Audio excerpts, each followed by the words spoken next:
Welcome everyone to the Wilmette Institute's regular webinar series, which has as its purpose to highlight the immense diversity of the teachings of the Baha'i Faith and the ways they contribute to the contemporary world, particularly to the prevailing discourses in our society today. Today, the topic we're going to be covering is called Advancing Global Coordination in Dispute Resolution Institutions. And we're very pleased to have Dr. Shala Ali joining us today from Hong Kong.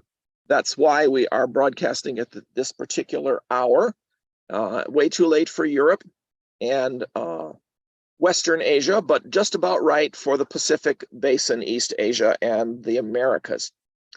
Shala Ali is a professor and associate dean international and the director of the program for arbitration and dispute resolution at the Faculty of Law at the University of Hong Kong.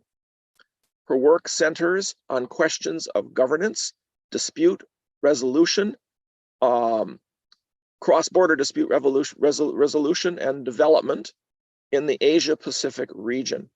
She holds a BA degree from Stanford University in international relations and in the Chinese language, which was a good choice considering you were going to Hong Kong, I guess. And of course, then a JD and a PhD in jurisprudence and social policy from the University of California at Berkeley. So with that, I want to welcome Shala today. Thank you so much for joining us. Shala, we're delighted to have you here and delighted to have you giving this presentation. I will stop sharing my screen now and we will share yours and you'll be able to get started. Thank you very much. Thank you so much, Robert, and to the Wilmette Institute, and also Chitra Golestani and others who organized this webinar. And I've been following the work of Wilmette Institute and seeing such a rich tapestry of topics and speakers and relationships with various academic institutions. So it's really a great pleasure to join that community and conversation today, and also to be joined by some friends I see from various parts of the US, and I see my mom here. So good evening to my mom and some dear friends from around various parts of the US. So I'm going to share my screen, and what I had in mind for today was to very briefly touch on a project that just completed about a year ago. It was a 3-year project, and to try as briefly as I can to summarize that project and then leave as much time as possible to keep the space open for discussion and consultation and hearing your thoughts. So this was based on a book project. It resulted in this book here. I have my blur screen on, but it's called Forming Transnational Dispute Resolution Norms. And it came out about a year or two ago. And I think when, my dear sister-in-law, Chitra, I see she's joined as well. She was asking about this project. And I think what was interesting was that what inspired the project was something that I think we're all familiar with, which is this idea that we're seeing our process of global integration intensifying. And we see that we are moving in a direction towards greater coordination and the needs. And I think this passage from the Baha'i International Community, I think really summarizes very well some of the dynamics that we see, and also some that were reflected also in this study. So I'll just go ahead and read this passage. It says that each stage in human history, more complex levels of integration become not only possible, but necessary. The demands of the present moment are pushing existing structures for facilitating deliberations among nations, as well as systems of conflict resolution beyond their capacity. And this is a statement called a governance befitting. And then further in that document, it says, while significant progress has been made towards advancing global order, recent events demonstrate that current arrangements are no longer sufficient. Integration and coordination must be extended further.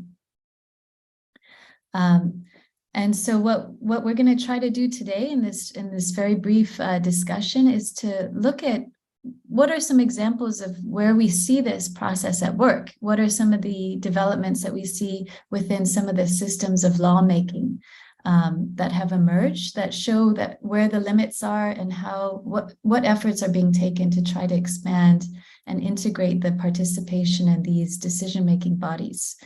And so I'm going to briefly touch on, let's see, going to the next slide, some of the background of this project and what the key findings were and how they relate to our understanding of some of the dynamics that Shoghi Effendi, for example, has described as we move from childhood to the adolescent stage and then finally to a stage of more integrated, cohesive global structures.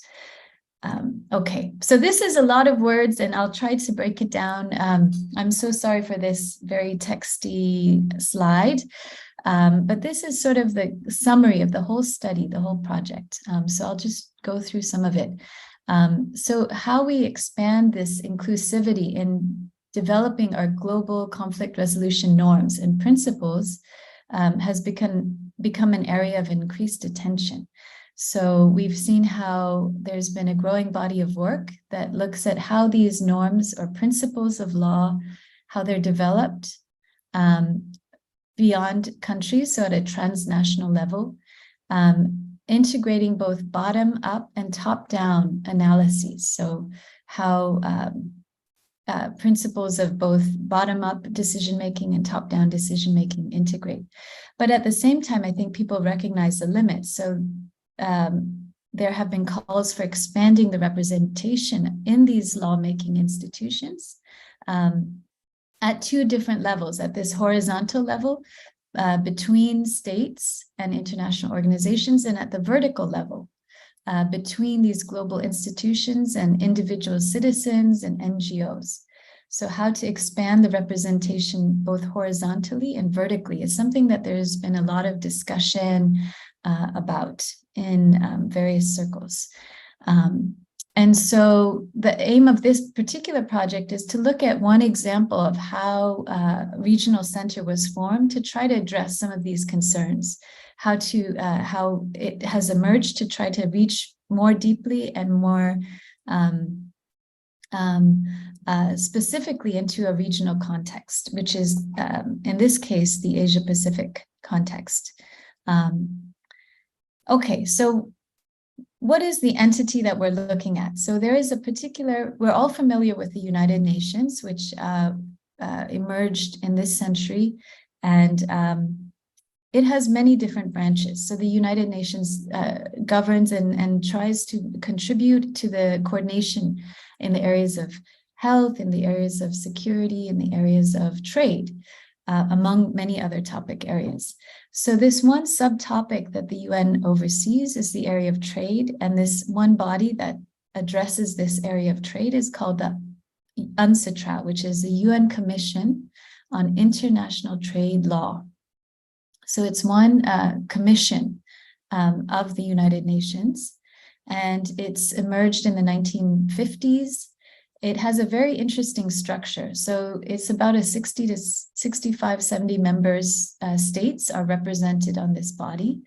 There is a certain proportionate representation from each region of the world, and the membership rotates so that there is a cycling of perspectives in this body. It's meant to be not too large so that there is a thoughtful discussion that's possible. The idea of having it 60, 70 is that people could really exchange views and hear other perspectives and really build on those. And then those perspectives represent various regional groups from around the world. So this, what's interesting is that those meetings and those discussions have generally taken place either at the UN the UN offices in New York or in Vienna. So these are two centers of discourse where these conversations take place. And in between this, there was a recognition that many of these decisions and these investigations could benefit from more engagement with regional participation from people within the various regions that are represented at this commission. And so there was an experiment taken around 2012. And the experiment was to say, well, why not create a regional branch office of this global UN Commission on Trade Law? Let's create one regional branch to see how it does. Does it increase the number of people within that region contributing ideas for how we can improve trade relationships and develop more cohesive norms to guide how we solve problems that arise in the trade context? So they opened a branch in Korea in 2012, which is for the whole Asia Pacific region. So basically it's in our context, we understand there is a regional council in the US. There are a number of regional councils that help to advance coordination within the United States Baha'i community more effectively by working with local communities and areas. And so I think a similar process was taken here, which is let's have one regional center in Korea to represent the East Asian region to get more input and involvement and participation. And so the purpose of this study that I started about 4 years ago was to see, was it effective? How did it contribute? What were the contributions that were made to people's connection with this decision-making body at the UN? Were there more contributions, more ideas generated, more participation as a result of this center? And what are the implications then for opening other centers in other regions? So Latin America and Africa, the Middle East, for example, many regional areas which have maybe had more difficulty accessing New York and Vienna may have an easier time accessing regional bases where ideas can be shared more effectively. So that's the idea of this study, how, to look at this regional center development and see what its impact was and what was learned. Okay, so so this was 5 years after this regional center was established to see how whether or not it contributed to this decentralized engagement in global lawmaking. Just to give a bit of background about what type of law we're talking about. So in our national context, we're familiar with hard law, which is a binding law, which is passed usually by a parliament or a government. At the global level, we don't have a parliament at this stage yet, or a enforcement body. So what we see often is soft law, meaning norms and principles that are developed, and countries are encouraged to adopt these for themselves. But it doesn't have the force of hard law. In a few cases, we have a few conventions which give rise to law that transcends national borders. But in many cases, the nature of this law is a soft law, which means their ideas, their principles, countries can choose to adopt them or not adopt them. And this is up to each country. Okay, so the question, as I mentioned, is how do these regional centers contribute to developing this kind of soft law, and how do they, whether or not they contribute to increasing participation in developing some of the ideas and approaches that are taken at the global level. So what we did for this project was we looked at a number of data points. So we looked at, for example, working groups. So what's interesting at the UN level, there are logs and notes and reports that are kept in the UN database system. And so there are different working groups that deal with various issues under this UN Commission on Trade Law. One of the working groups deals with dispute resolution tools and instruments, and developing, in some cases, conventions or laws that bind the members, or some of these are principles that suggest how disputes can be resolved between countries. So all these logs and notes are kept in the UN database. And so I went through them basically before this regional center was set up and after, to basically count by hand the nature and the level participation by the East Asian region. After it had its center, it had access points for NGOs and individuals to access this center to share its ideas. Did the number of ideas and contributions increase or decrease? So that was one aspect, counting interventions and counting contributions. The second part of the study was to survey people who participated in this process to hear from them whether they saw from their own observation whether they felt that they had greater access after this regional center was established, to share their views and to share best practices through this intermediary. So what are the findings? So this is like the summary of the whole thing. So the finding was, yes, in fact, this regional center did contribute to sort of a greater engagement and connectivity with some of the learning, the rich insights that we're developing within the East Asian region. And so for one aspect, the counting of meeting notes, the counting of interventions, from before this regional center was set up to after, you could see that there was a 63% increase, overall increase in the number of regional inputs made at this global level after this regional center was set up.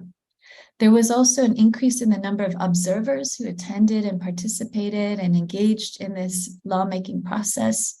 And then from the survey, the last part, those who were observing this who were engaged in this process of deliberation, they perceived about 32% increase in terms of what they saw as their role in contributing ideas to this UNCITRAL process after the regional center was established. So as compared to before, their participation level increased by 32% in terms of their perception of their ability to access and share input. So these were the key findings. And so what are the takeaways then? What do we take away? There is a benefit from regionalizing, if you will, the global lawmaking institutions to having some of their deliberations functioning or operating more at the regional level. So this was one example just in the East Asian region, but the implication is that this would be an effective model to replicate, say in Latin America, say in Africa, and other areas where there has been historically limited representation in these global bodies, to ensure that there is more access to a wider range of viewpoints and perspectives, so that when global laws are being developed, it takes into account the richness and the diversity of inputs and experiences from various sectors. So this is the key takeaway. And I think it really reflects a passage that we understand from the Universal House of Justice in 2019, which says this diversity that characterizes the human family, far from contradicting its oneness, endows it with richness. And there's this question. So we have this diversity. We have this idea that we are moving towards a greater coordination. What does that mean? So maybe I'll stop here, and maybe this is a good point to hear your inputs and ideas, and then we can have some further discussion. So I see that we have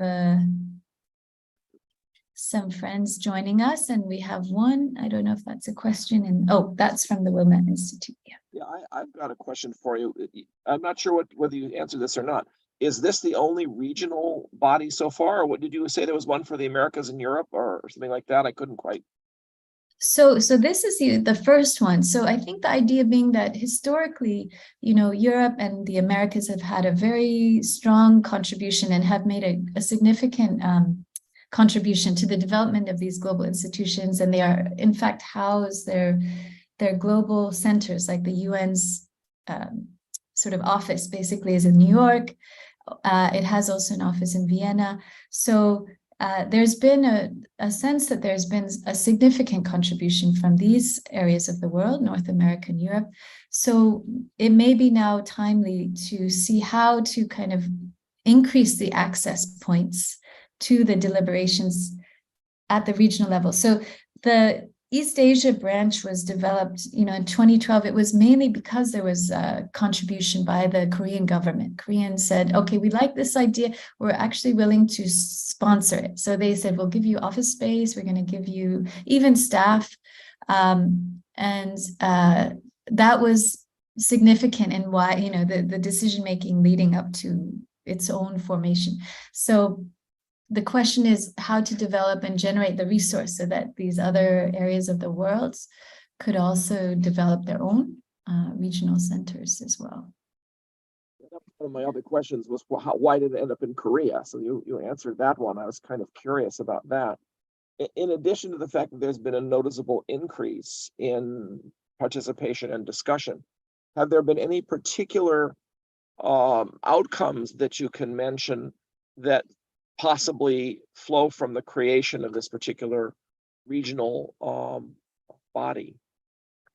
Yeah, no, that's a great question. I think one of the areas that I think I observed just living in East Asia is there's a real sense of value for efficiency. So efficiency is highly valued. How can we economize, save money? That has its pros and cons. Sometimes things are done too quickly and there are costs associated with, doing things too fast. But in other cases, things can be done in a way that save people some time or, resource. And so there is a real sense, like if there's a compromise that can be made, or if there is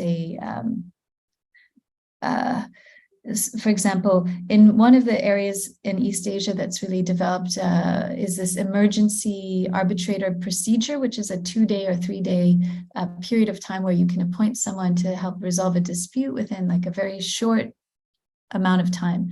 And so the idea being parties can elect to do this. And now this is becoming more globally accepted.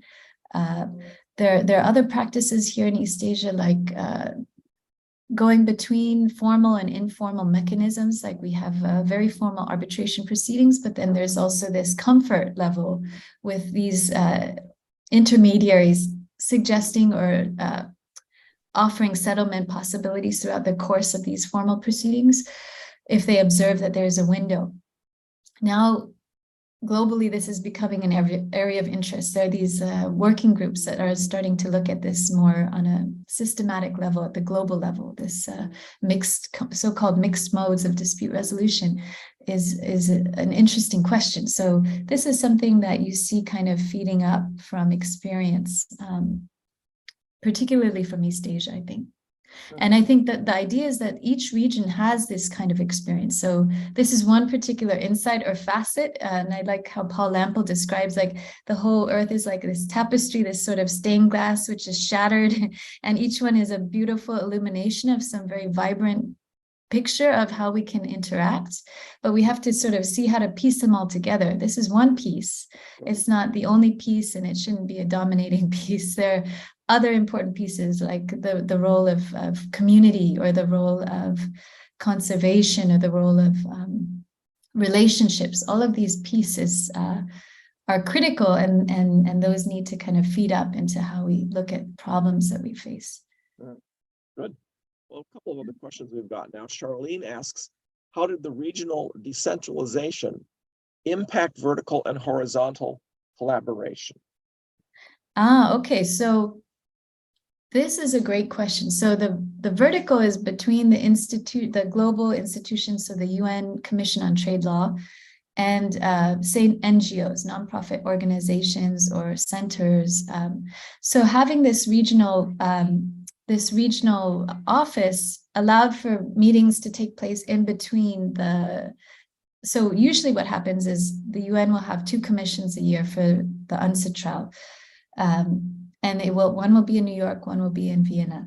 This allowed for what they call intercession meetings to take place in between those at this office in Korea, where NGOs and other organizations and people involved in the kinds of issues that were being discussed could come together at a more local level and say, okay, these are things we've seen these are challenges. This is maybe a suggestion. You might take this up. These are some areas where we've seen work well and may be considered by other parts, other regions as well. So they have these intermediary meetings, intercession, they call it intercession meetings. So we're familiar with reflection gatherings. We have different levels of reflection gatherings at different times, but sometimes it's in our feast, or sometimes it's at the cluster level, or sometimes it's at the national convention. So you could sort of think of it maybe in a similar way. We have, various points where different insights can benefit from maybe a more localized space for discussion. And then so once those are brought up from this sort of vertical level, at the horizontal level, you can more effectively share that learning because it's been more thoughtfully processed somehow, maybe at this regional level. Right, and process based to some extent on regional culture and familiarity with each other. So I suppose that would also help. Barry asks a rather different kind of question. I understand that courts of adjudication have been established in selected places around the world to transcend national courts and allow these courts to adjudicate disagreements in international trade agreements. Can you comment about that? Right. You're exactly right, Barry. There are a number of different entities that help, whether it's between investors and a state, or between states and states, or between two private parties. All three of these types of mechanisms exist. Between states has been traditionally the WTO, and there's some issues right now in terms of its own dispute resolution body, its appellate body. There's been some lack of agreement now, and so it's kind of on pause. This particular entity has had some challenges, I think, in the last couple of years. But the investor to state is a very interesting one. This is where usually states are immune from lawsuit. We can't sue a state because a state is free from is not a private person. But through various arrangements and agreements and consultations, beginning about 40 or 50 years ago, there was a center developed called the ICSID, which is International Center for the Settlement of Investment Disputes.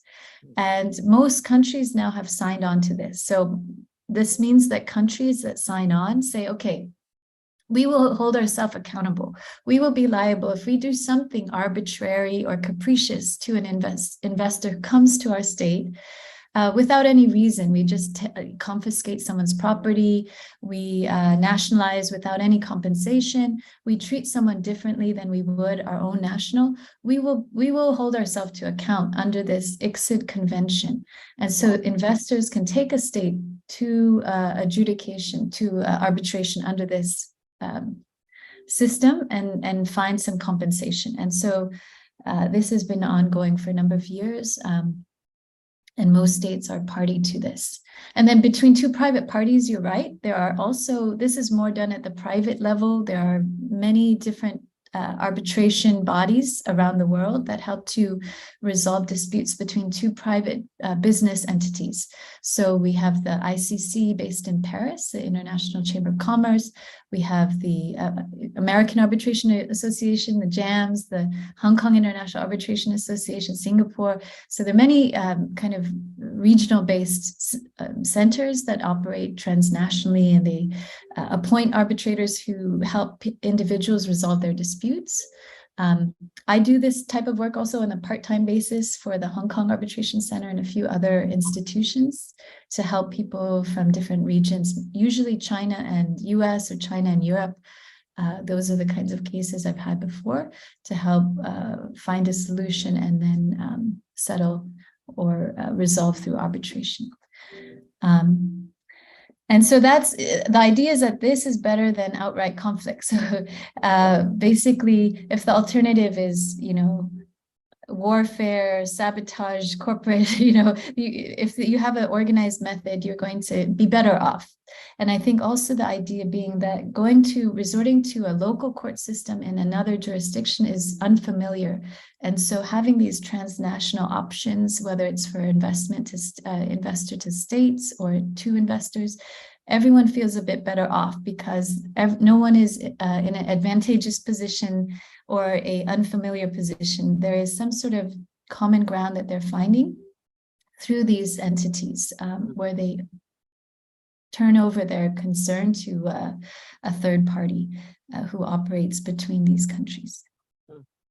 Barry has a follow-up question. How does all of this relate to the developments that you were talking about tonight? Is there a connection? Right. So the idea is that these transnational dispute resolution bodies, they operate and they function according to principles and norms.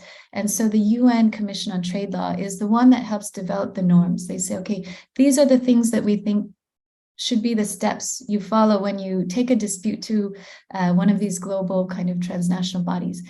And so here, for example, how long should you have to respond? What are some of the approaches to evidence? What are some of the ideas in terms of the responsibility of the neutral or the arbitrator in terms of fairness? So having the ideas of these principles informed by the experience of various regions is very important, because you want this global transnational system to reflect the people it represents and serves. So if you have arbitral bodies that are serving members and individuals who have disputes across a diverse array of regions and continents, and also subject matter, you want to make sure that the principles reflect all the participants in that system who are using it. And so I think that's the significance of that study. Thank you for the question. Ruha has another question. You mentioned the idea of doing other such regional offices. Is there actually any plans to create one for the African continent or for Latin America? Yeah, so I have several of my PhD students were from Kenya, and actually one of them, we co-wrote an article about this idea of this sort of what are some of the steps being taken within Africa to move towards this. So that paper was written up, and I'm happy to send a link later but basically, it's at a beginning stage. I spoke also to the head of this Asia Pacific regional office about this. What are the ideas? Exactly this question. And I think it's a matter of funding. It sounds like it's a matter of getting the resource from that regional group to support. Because globally, it seems like there isn't yet this collective will that we want richness. So it has to come from that region itself, which is unfortunate. I think when we get to this consciousness of the oneness of humankind, we will recognize at the global level it's a benefit to fund and provide resource to get more regional input, because we make better decisions. It enriches the level of our discourse. But right now, the thinking is that the regions themselves have to generate their own income and funds, and people have to donate. So this is the model that we see here, which gave rise to the development of the Asian one. You know how much the Asian one has to spend every year? What sort of budget does it have? Do you know? That's a great question. I'm not. So it's on an island that was set up for commercial activity in Korea. It has an office space. It has maybe 6 staff, I believe, and some countries donate staff as well. So they'll donate, like Hong Kong, I think, has one staff that it donates to in terms of contribution. But I can imagine it's hard to say. If you count the actual physical space, it could be quite significant.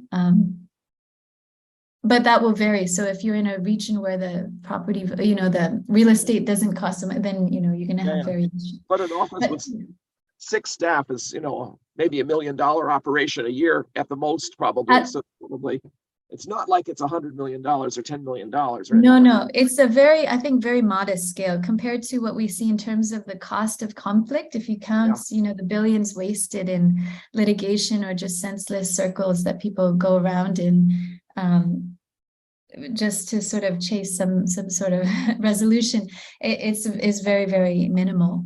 Yeah. And then you consider the outcome that you're getting more richness in terms of ideas that could be deployed in reforming and advancing some of these systems. More money may be spent sending people there to talk together. Right.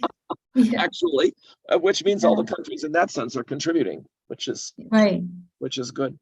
Chitra asks whether regional voices can have an impact on creating greater equity for the global South in global trade agreements. Yes, so this is a very, very significant and important point. So I think now what we're seeing is that there's more recognition of the inequities in trade agreements, especially between largely Western or European nations and the South, in terms of who benefits and who ends up getting, how resources are distributed, etc. And in terms of, say, investment loans. So yes, I think definitely these types of institutions can help to mediate or provide the principles to resolve the disputes that arise maybe after these agreements have broken down. We see a lot of breakdown, as interest rates rise, in Argentina, or we have projects that don't go as planned.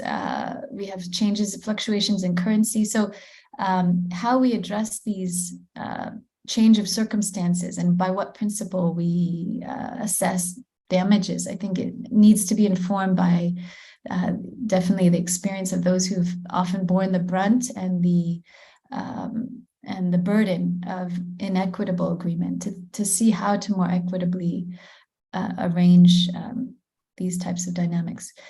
And I understand also from this, relates also to the environment quite a bit. I think there's at the recent Copenhagen summit, there was a proposal put forward by small island states, basically to look at the terms of loan agreements and to provide windows of time or moratoriums on repayment when there are natural disasters, which are caused largely by the polluting effects of major industrial power. So you have major industrial nations causing the majority, majority of greenhouse gases, which give rise to very extreme weather events, which mostly impact on nations that are vulnerable to these weather events, which are small island states or coastal states.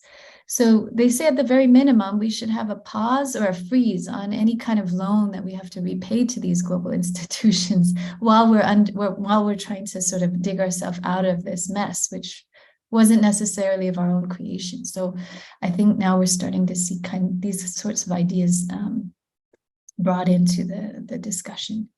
That's clever. That's clever.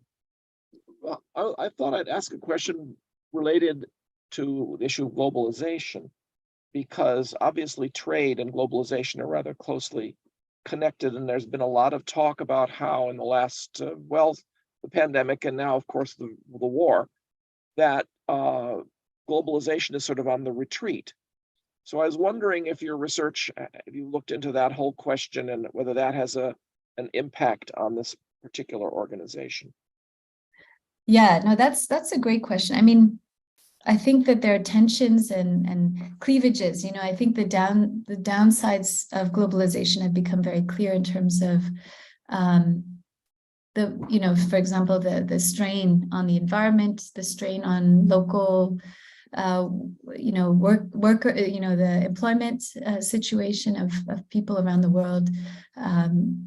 Yeah, do we need to ship everything everywhere all the time? Do we need I'm guilty of this. We order from Amazon in Hong Kong certain things that we can't find here, but are all these things, can we do better in terms of finding things more locally? So the question about whether, how are these institutions, responding to globalization, or I think you definitely see a lot of the issues that are giving rise to disagreements between say, to business entities are very much due to factors beyond the nation state. So COVID was a big example of this, in terms of this was a transnational pandemic that affected how people were able to operate or not operate their business. Many people had to freeze. The cost of gasoline has increased dramatically. So what was expected in terms of what people were able to deliver was not feasible or possible. And so many things have broken down between companies or between states. And so the question is, who should bear that burden? Is it only, or should we stick to the letter of that contract, or should we recognize that there are global forces, and we have to sort of look at how everyone is doing, how everyone can somehow remain afloat and continue to proceed in a fair way. So this is a tricky question that these various types of entities or dispute resolution entities are looking at. Interesting. I don't see any other questions right offhand. This has been a fascinating topic, I will say, and one that I hope people are now much more aware of, and therefore are in the position to think about these kinds of issues and share some of these kinds of issues with their friends. I thought I should briefly mention our upcoming program before we end tonight. We have one more webinar in January, which is next Sunday at our usual 2 p.m. Time. God Summons Europe Part 2, with a course that has just begun. And the rest of the title of the course is Baha'u'llah's Proclamation to Other Powerful Rulers. And the talk next week will be on Baha'u'llah's tablet to Pope Pius IX. Subsequent classes will focus on Baha'u'llah's message to the Emperor Franz Joseph of the Austro-Hungarian Empire and Kaiser Wilhelm of the German Empire. Previously, we've covered the tablets to Queen Victoria, Napoleon, and to Tsar Alexander of Russia.